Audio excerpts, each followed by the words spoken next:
So muli po mga kaibigan, mga kapatid, magandang araw, magandang umaga, magandang gabi sa ating lahat, sa mga makapanood sa videong ito.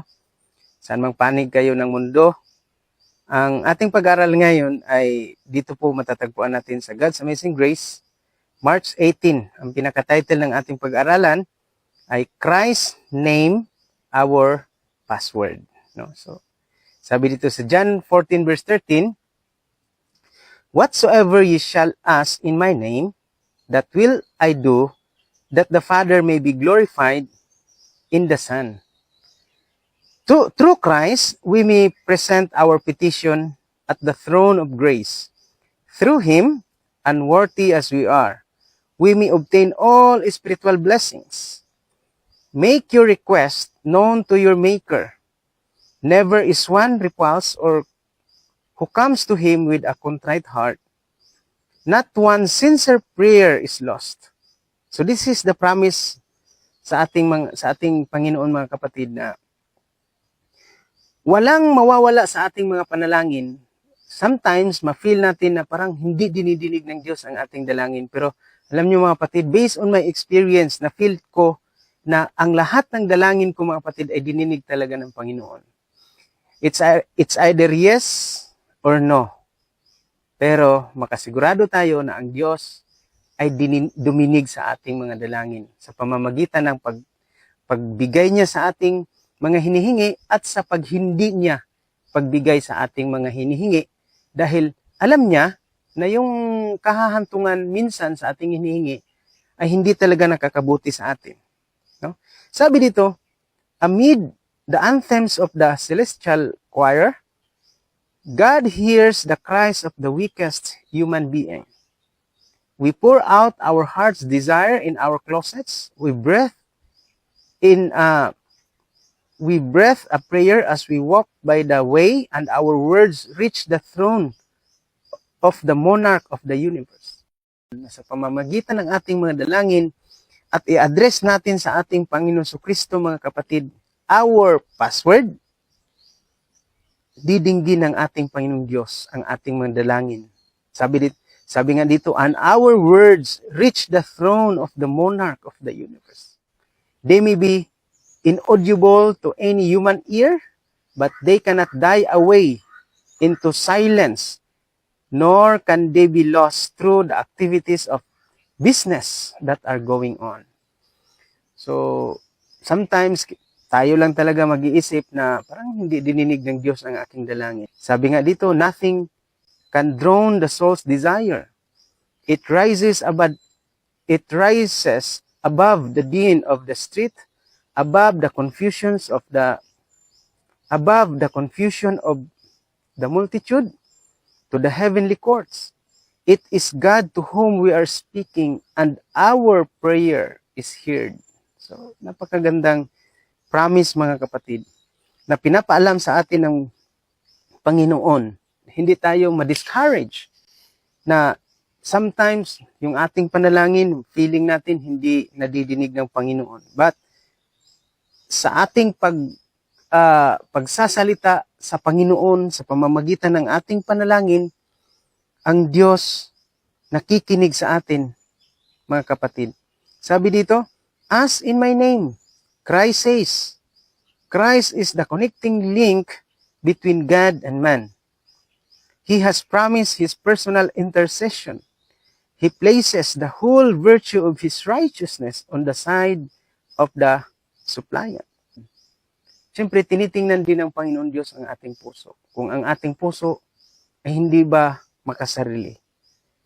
So, the more we come to Jesus, the more na makita din po pala natin na tayo ay hindi karapat-dapat sa Panginoon. Kaya, ang prayer, true prayer, ito po pala, mga kapatid, ay magdadala sa atin sa tinatawag na repentance. No? Sabi po dito, He pleads for man, and man, in need of divine help, pleads for himself in the presence of God, using the influence of the one who gave his life for the life of the world. And as we acknowledge before God our appreciation of Christ's merits, fragrance is given to our intercession. So, yung ating mga panalangin, mga kapatid, magiging mabangong samyo sa ating Panginoon, lalo na sa ating paglapit ng buong puso, may pagpakumbaba. And as we approach God through the virtue of the Redeemer's merits, Christ places us close by His side, encircling us with His human arm, while with His divine arm, He grasps the throne of the infinite. Wow, napakaganda mga kapatid. What a promise, no? So, assurance na sinabi ng Panginoon na kung tayo ay lumapit sa Kanya, andyan ang mapagpalang kamay, ang mapagpalang bisig ng ating Panginoong Diyos na meron tayong kasiguraduhan mga kapatid. Lalo na ngayon na andyan na mga kapatid ang banta sa atin na pag magtuloy-tuloy itong gyera ng Iran at saka US and Israel, ito ang dahilan mga kapatid na magkaroon ng tinatawag na global reset, no? So, wala ng fuel na makapunta sa atin, so lahat ng ating mga makinarias stop na mga kapatid, no? Merong solusyon ang Diyos at ang Diyos ay meron ng sagot kaagad niyan mga kapatid. At mababasa po natin yan sa Last Day Events, page 99, paragraph 4, sabi po doon, plant your own produce, for the problem of buying and selling will be very serious. That is very serious mga kapatid. Ito po yung aking mga tinanim na saging mga kapatid. Ayan, may mga bunga na. At ngayon, nagulat na lang ang mga kapatid na eto na. At ang gagawin ng Panginoon, magbibigay siya ng mga knowledge and wisdom, idea kung anong dapat nating gawin, at sa pamamagitan ng ating paghingi sa Kanya, then God answered our prayer. No? Yes, Christ has become the medium of prayer between man and God. He has also become the medium of blessings between God and man. So, without Christ, wala talaga tayong mapapala mga kapatid. Kung wala si Jesus Christ. Kung ang ating mga pagsusumikap ay hindi kasama si Kristo sa ating buhay mga kapatid, it's useless. So, He has united divinity with humanity. So, ganun na lang ang pag-ibig sa atin ng ating Panginoong Diyos na wala naman talaga tayong mga, kung titignan natin, we are not worthy sa ating Panginoon, pero through Christ Jesus, ikinunik uli tayo ng ating Panginoong Diyos Ama doon sa langit mga kapatid, sa Kanyang trono, upang tayo ay magkaroon ng pag-asa, upang tayo magkaroon ng magandang buhay.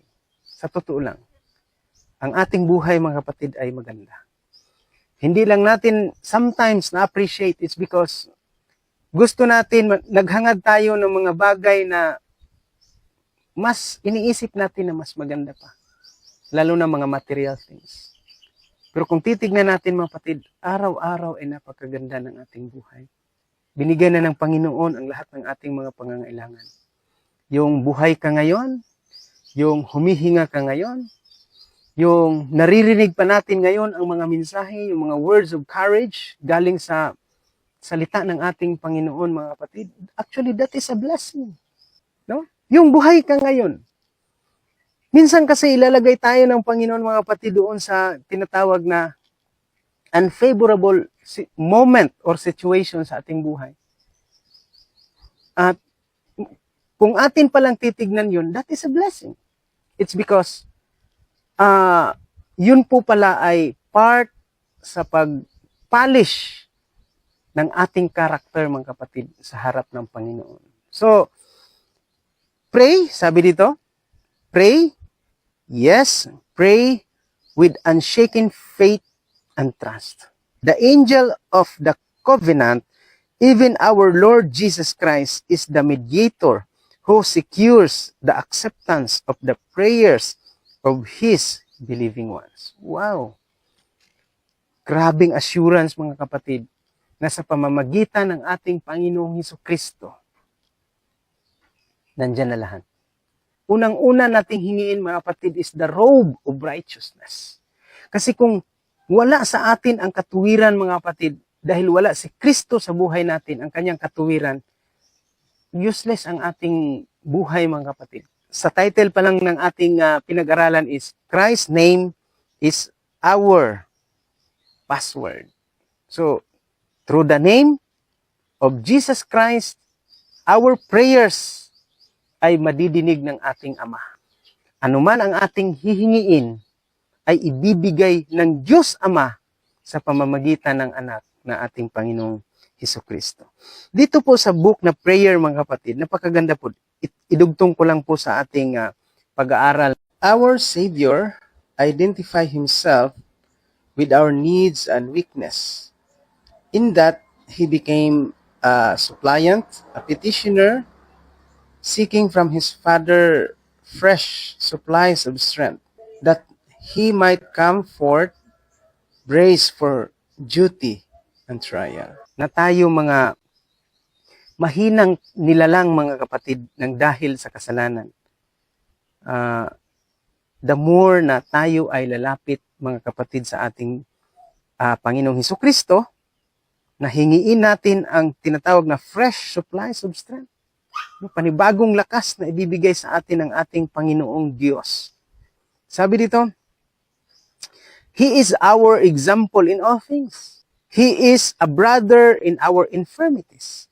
In all points, tempted like as we are. So, kung paano tayo mga kapatid, paano nagkaroon tayo ng mabigat na trial, same si Jesus Christ, as matindi pa nga sa Kanya. Talagang, nung inisip ko, paano ni Jesus Christ tiniis yung bigat ng cross, naglakad siya doon, papunta sa Golgotha, papunta doon sa lugar na kung saan siya doon i-execute para patayin. Yung bigat mga kapatid, siguro kung tayo nun, give up talaga tayo. No? So kung tayo talaga nun, siguro manabla tayo, no? Pero si Jesus Christ, tiniis niya ang lahat. In order na tayo mga kapatid ay magkaroon ng magandang kinabukasan at magandang buhay. Although meron din tayong trials, meron din tayong mga pagsubok na darating, but Jesus Christ is our great example. No? He is a brother in our infirmities, in all points tempted like as we are, but as the sinless one of nature recoiled from evil. He endures struggle and tortures of soul in a world of sin. Sabi dito, His humanity made prayer a necessity and a privilege. So same din sa atin mga kapatid, yung ating prayer, yung ating mga panalangin sa Panginoon, that is our great privilege. Through the name of Jesus Christ, our Heavenly Father waits to bestow upon us the fullness of His blessings. It is our privilege to drink largely at the fountain of boundless love. What a wonderful it is that we pray so little.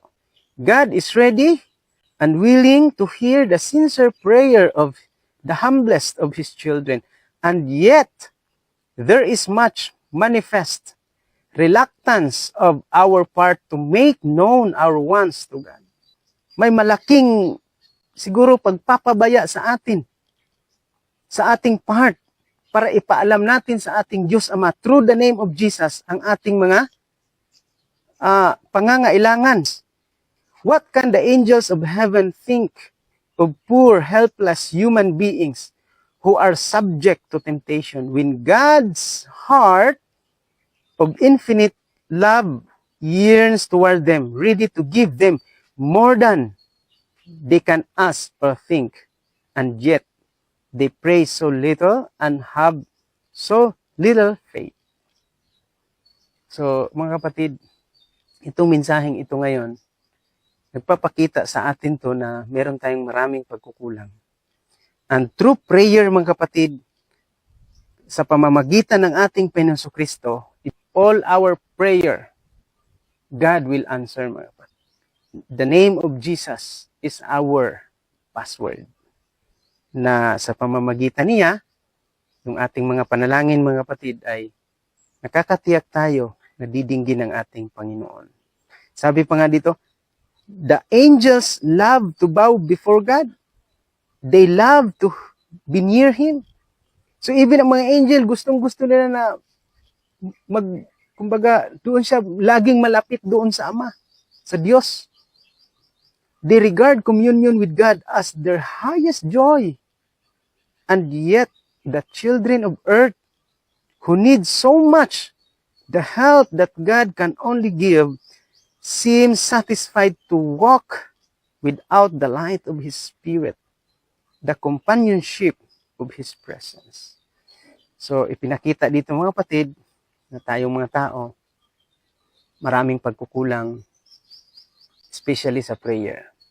But hindi huli ang lahat sa atin, sa bawat isa sa atin, na magiging ugali natin ang mapanalanginin, ang ating isipan mga kapatid ay patuloy na nananalangin mga kapatid. Ano man ang ating ginagawa.